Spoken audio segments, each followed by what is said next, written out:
and they've got this deal for 5 donuts for $5, which is an awesome deal because it's pretty much the same price as buying 3 donuts anyway, so it doesn't matter.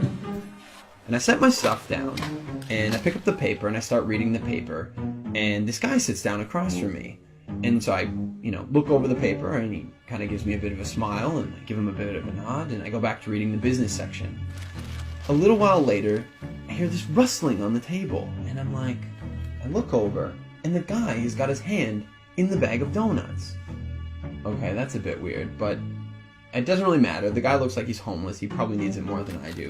And I've still got 4 donuts anyways, and I'm not going to eat all 4 donuts, so what do I care? So I reach in the bag, and I grab a donut, and I start eating it. And I go back to reading the paper.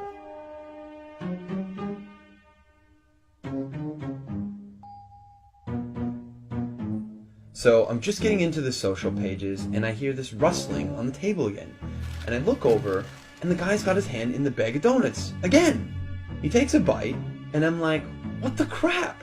And now I'm getting a bit angry, but the precedent has been set, and so I don't feel like I can say anything. But I reach into the bag a bit more aggressively, I take a bite, and I just shake my head like, whatever.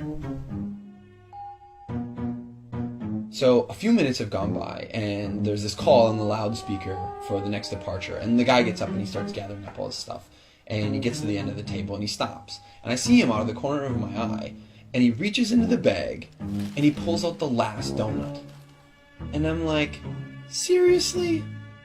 And he looks at me, he breaks it in 2, and he hands it to me.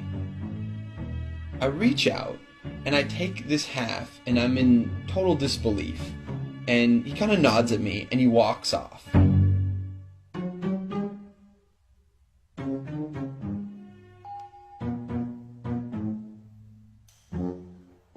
So while I'm sitting here pondering the absurdity of what's just happened, I hear the call for my flight. And so I get up and I grab my bag and I grab my jacket, and under my jacket is my bag of donuts. Not only was I eating that guy's donuts the whole time, and he didn't say anything, he took out his last donut and he broke it in half and gave it to me.